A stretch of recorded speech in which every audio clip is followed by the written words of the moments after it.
Welcome to the Daughter Arise channel. My name is Yvonne and this channel is all about bringing you content and news surrounding childhood sexual abuse. If it's your first time to this channel, welcome. If you haven't subscribed, please subscribe to this channel. And also on the videos that I share, don't forget to hit the thumbs up button. So I should really be saying welcome to myself, I think. I don't think I've been on here for at least 2 or 3 weeks. It has been just absolutely mad in my personal life, just working really hard on the things that I'm doing.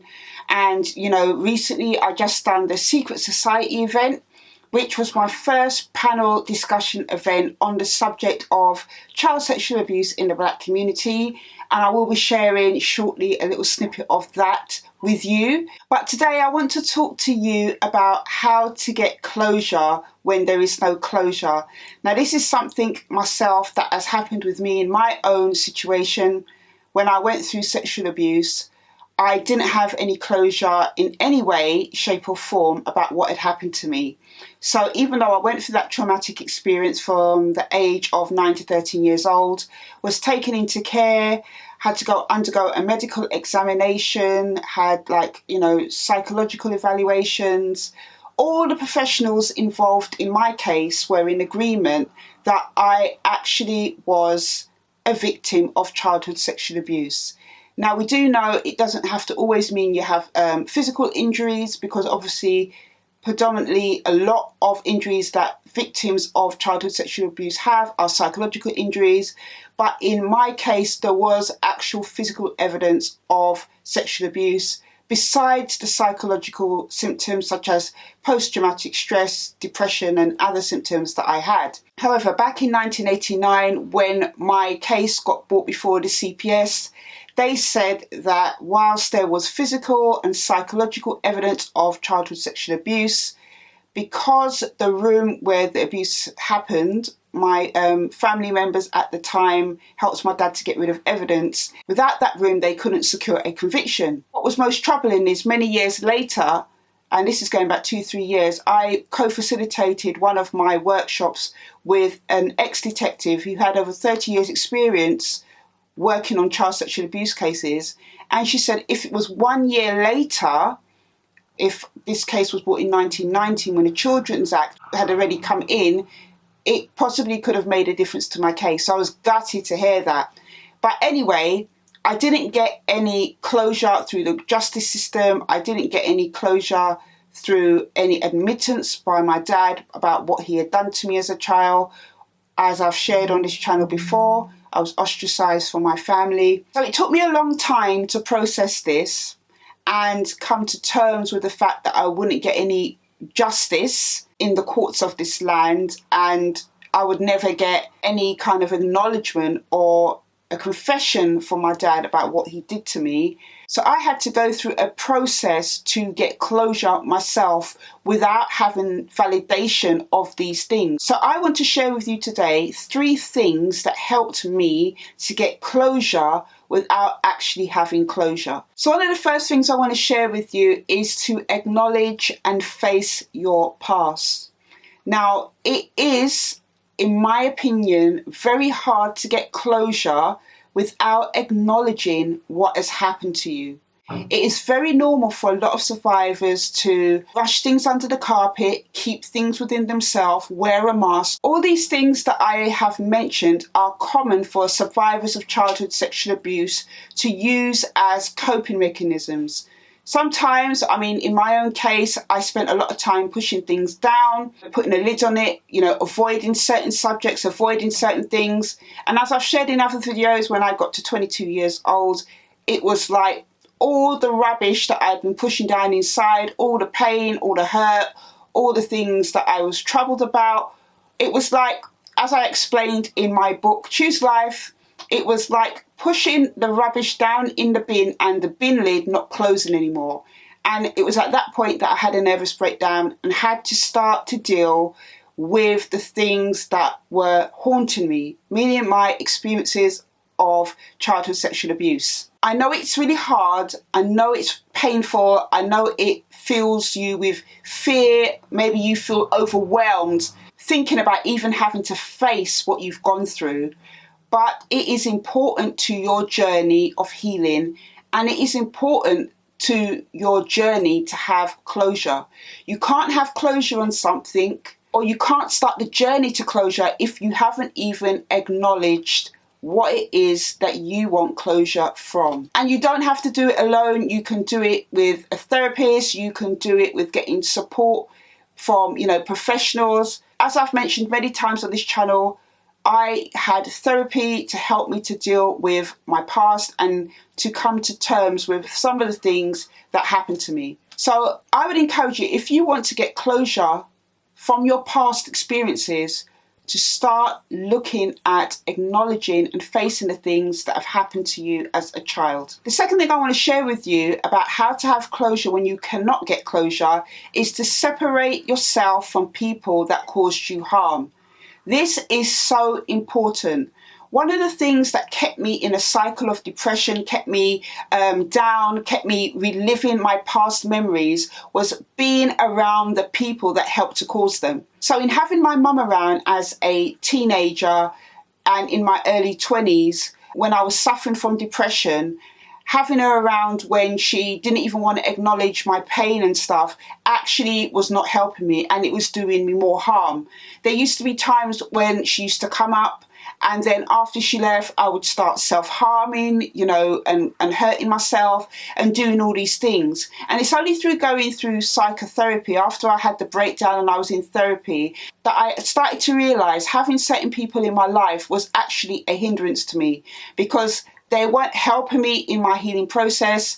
They weren't doing anything really to support me in my emotional well-being. And it was only after being told time and time again by my mum that I needed to confront my dad if he had done these things to me. And I had the courage to do that, only to find that she was telling me, oh, just forget about it anyway. It was only then that I decided I could no longer have a relationship with her. And I don't wish her bad or anything like that. And I'm going to talk about forgiveness in a minute. But, it was important for me to just move on from these relationships. I don't have relationships with my natural family, my birth family. I have been able to feel the benefit from that, as sad as it is, because that's not something that any child would want. But it was made very clear to me when I spoke out and I was ostracized from my family that this was the path that was laid out before me. And as sad as it is, I have been able to heal from my experiences. I know this is something that may fill some of you, if you're survivors, with horror, the fact that, you may have to cut off your family. But I think deep down inside, for yourself, if your family is harming your journey to healing from your experiences. It's not an easy decision to make. You may need to speak to somebody who you trust about it, maybe outside the family, or if you've got a counsellor or somebody about this decision, because it's something that will be very difficult to do. And I'm not saying it to you lightly, but I'm just talking from my experience. It really did help me to get closure from my sexual abuse. Another thing that is going to help you to have closure when you cannot have closure is to accept that people may not believe you. I think this is something for a majority of survivors, something they really do fear. And it's the main thing, or one of the main things, why they choose not to tell anybody, because they don't want to have to deal with the fact that somebody doesn't believe them. But in my experience and my journey of going through sexual abuse and coming through the other side, one of the key things that really did help me to just be able to just focus on my journey and of healing is to accept that my mum didn't believe me and other people didn't believe me. And it took a while to get to a place where I had peace with that. Because for a long time, I think that did really trouble me, especially my earlier years. But I think once I started to really look at the things that were affecting me and working on loving myself and coming to terms with the trauma that I had gone through, I think it was one of the things that I naturally started to accept. It's upsetting. It is really painful. And I understand for a lot of survivors who keep it to themselves because of that reason, because they're scared of not being believed.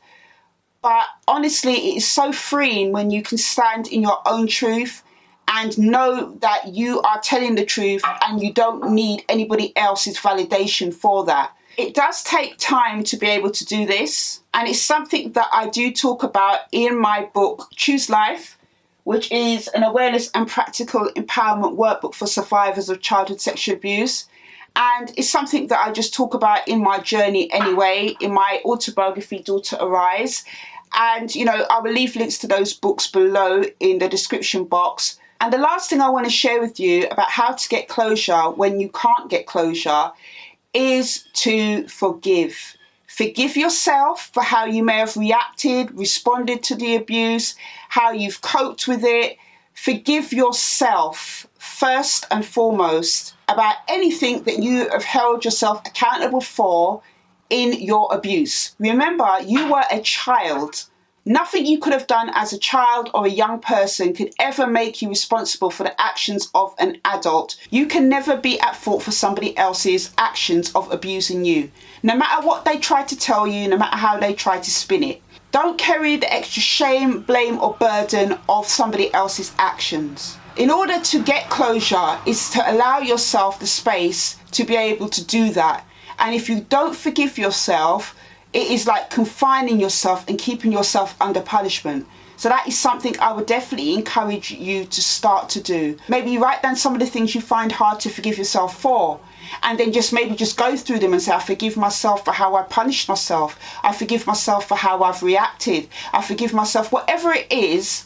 Just start to forgive yourself. And the last thing I want to share with you in terms of forgiveness, and this is going to be really hard for a lot of people to maybe get their head around, because for a lot of survivors, maybe they're still working through the issues of their abuse, or, maybe they're still angry about some stuff that's happened to them. But one of the essential ways you can get closure without having closure is to forgive those that have harmed you. I'm not saying this to you lightly, and it's not something for me that came overnight. As a matter of fact, it took 9 years from when I was 13 years old to 9 years later basically for me to forgive my parents for their failure of looking after me. And when I say failure, I mean in terms of forgiving my dad for the sexual abuse that he committed against me, and my mum for being an enabler and knowing it was happening and not doing anything really to help me. When it came to my dad, I was able to forgive because I know that Jesus Christ forgave me. And one of the things under my faith is that if God has given freely forgiveness to me, then I should forgive others. But it's not as simple as just saying, I forgive you, la-di-da, and we get on with it. No. When I made that commitment to forgive him, it was still a work in progress that came through therapy, that came through talking to God, through prayer.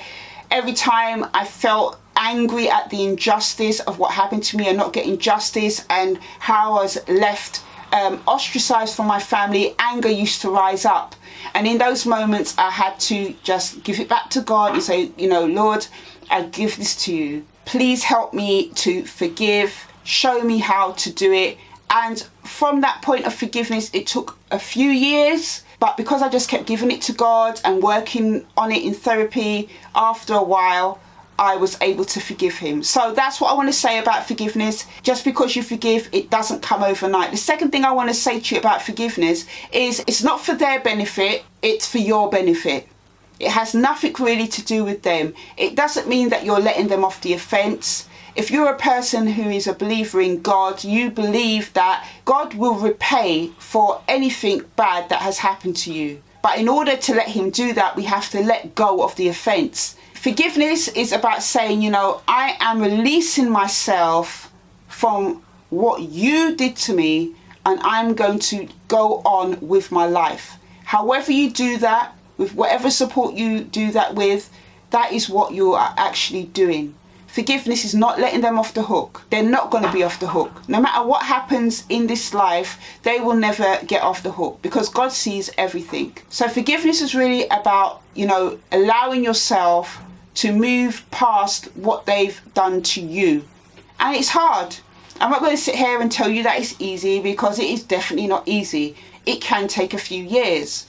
but you will find as you release yourself from what they've done, because in my circumstances, because I held on to the bitterness and the anger and the frustration and all the things that came along with my experience of sexual abuse, it really did feed into my depression. It really had an effect on my mental health. It even, in some aspects, had an effect on my physical health as well, because I was carrying all that unforgiveness and all that anger and shame and everything else that comes along with going through sexual abuse.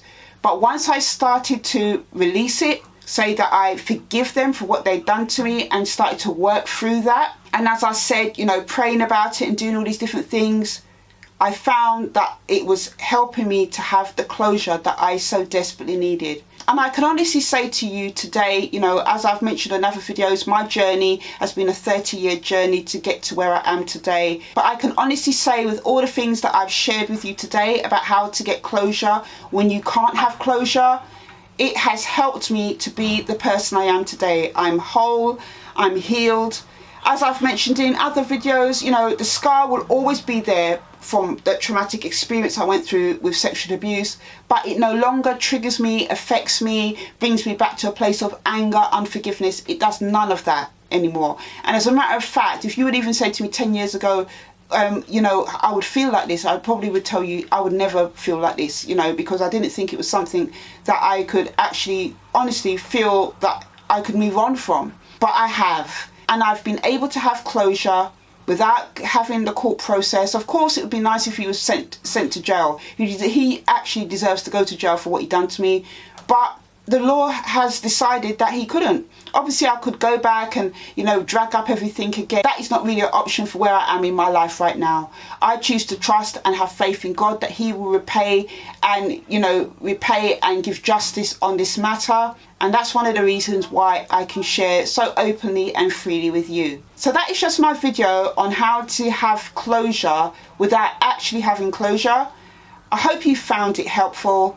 If you do like this video, please hit the thumbs up button and the subscribe button. Follow me on this channel as I share awareness and, educate people on the subject of childhood sexual abuse. And I will see you on the next video. Take care.